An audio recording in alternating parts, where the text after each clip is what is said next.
বছর হয়ে গেল তার বিদেশে যাওয়ার পর। প্রথম প্রতিদিন ফোন দিত, কেমন আছো, খেয়েছো, কি করো।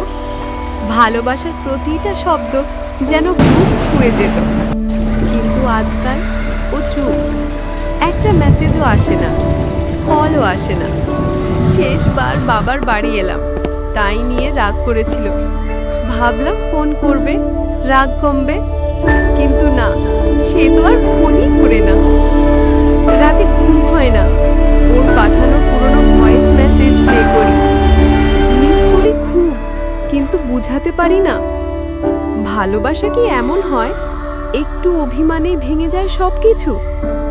আমি শুধু চাই একটা কল, কথা বলুক, সব কিছু আগের মতো ঠিক করুক।